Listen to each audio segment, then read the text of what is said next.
2009 7th standard.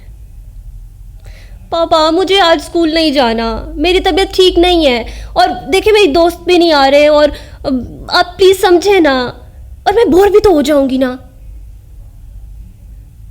इस तरह के हज़ारों बहाने मरियम घड़ चुकी थी और वहीं खड़े खड़े अपने बाबा का इंतज़ार कर रही थी कि वो उसके पास आए और कहें ठीक है आज मत जाओ, लेकिन मैं तुम्हारी मामा को नहीं समझाऊंगा।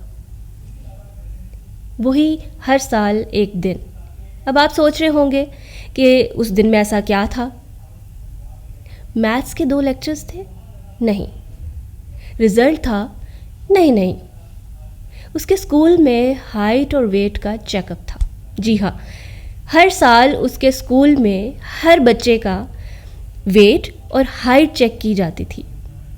और ये जो हाइट वेट के चेकअप वाला दिन था मरियम को सख्त नापसंद था और हमेशा वो ये सोचा करती थी कि काश मेरे पास इनविजिबल क्लॉथ होता या जादू की छड़ी होती जिसको मैं घुमाती और इनविजिबल हो जाती। इनविजिबल ताकि उस कमरे में बैठे वो 40 लोग जो उसको घूर रहे थे, वो 40 लोग जो एक दूसरे को कोहनियाँ मारते थे और एक दूसरे की आंखों में इशारे करते थे, जिनकी नज़रें बगैर कुछ कहे मरियम के ऊपर होती थी, हट जाए। इसी तरह के बहाने बनाकर वो हर साल स्कूल से छुट्टी कर लिया करती थी, मगर पिछले साल ऐसा ना हो सका और उसे स्कूल जाना पड़ा। 11 साला मरियम सबके सामने कमरे में खड़ी थी और शर्मिंदगी महसूस कर रही थी। Embarrassed of herself, embarrassed of who she was, letting her insecurities fight with her and letting them win. उस दिन के बाद कुछ चीज़ें शुरू हुई और होती चली गईं। स्कूल से छुट्टी कर लेना, चिड़चिड़ापन, गुस्सा या फिर पेट में दर्द हो जाना और खुद से लड़ते रहना। क्यों? हर दिन गिरती थी और फिर उठ जाती थी और फिर से गिर जाती थी, उसे अच्छा नहीं लगता था। हर छोटी चीज़ जब शुरू करने लगती थी उससे पहले उसके जहन में हज़ारों सवाल आते थे कि क्या मैं ये कर पाऊंगी? नहीं वो ना कुछ कह दे, नहीं वो कुछ कह देगी, यार रहने देते हैं ना, नहीं करते। इस तरह की इनसिक्योरिटीज़ आपके कॉन्फिडेंस से लड़ जाती हैं और जब ये लड़ जाती हैं ना तो अक्सर ये इनसिक्योरिटीज़ आपके कॉन्फिडेंस पर भारी पड़ जाती हैं और आप टूट जाते हो और उस पॉइंट तक पहुंच जाते हो जहां you can not do anything about it. इस तरह से दिन गुजरते गए और जैसे तैसे वो 11th स्टैंडर्ड में पहुंच गई।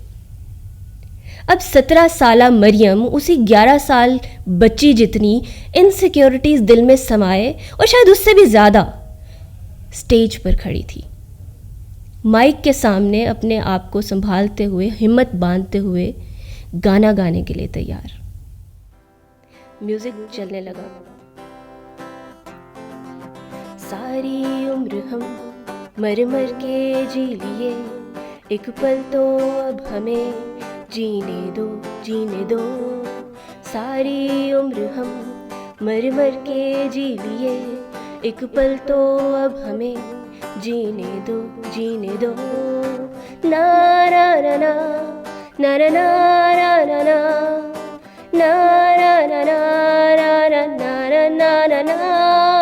Give me some sunshine, give me some rain, give me another chance, I wanna grow up once again. Give me some sunshine, give me some rain, give me another chance, I wanna grow up once again.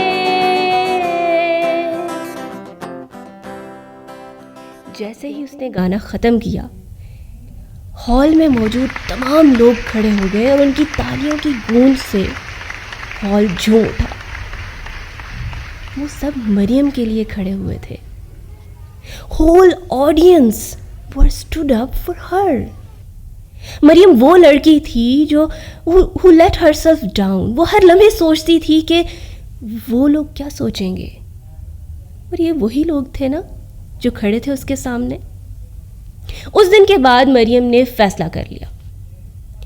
और फैसला कुछ यूँ था कि क्योंकि वो ऐसी society में रहती थी जहाँ के लोग उसके काले रंग से, उसके मोटापे से उनको मसला था, क्योंकि उन लोगों के दिमाग में और उनकी खून में ये बातें रची बसी थी। तो मरियम ने सोचा, हाँ मैं मोटी हूँ, आई एम फैट। बिल्कुल उस तरह से जैसे कुछ लोग लंबे होते हैं, कुछ लोग पतले होते हैं, कुछ लोगों के बाल खूबसूरत होते हैं, कुछ लोगों की आंखें मोटी होती हैं, बिल्कुल वैसे ही मैं मोटी हूँ, आई एम फैट। बिल्कुल उसी तरह आम इंसानों की तरह I eat, I sleep, I sing, I dance, I study and yes I am fat. मैं ये नहीं कह रही कि मैं अगली हूं, मैं ये कह रही हूं मैं मोटी हूं, आई एम फैट। मैं ये नहीं कह रही कि आई एम नॉट टैलेंटेड, मैं ये कह रही हूं आई एम फैट। और नहीं, मैं बेंच पे पूरी जगह नहीं मलती, मैं उतनी जगह लेती हूँ जितनी मेरी बॉडी को ज़रूरत है, जितनी दूसरों की बॉडी को ज़रूरत होती है, दूसरे लोगों को ज़रूरत होती है, बिल्कुल वैसे ही। Hey society, talking to you, know that being fat does not limit my choices. Stop saying that I'm not fat, I'm cute, or I'm not fat, I'm beautiful. Because I know I am fat and I'm beautiful. I am fat and I'm cute at the same time. Stop giving me sympathy. I'm fat, I'm not dying. Being fat equals to beautiful. Being fat equals to being human. Not everybody knows your worth. So do the world a favor. Don't hide your magic. Thank you.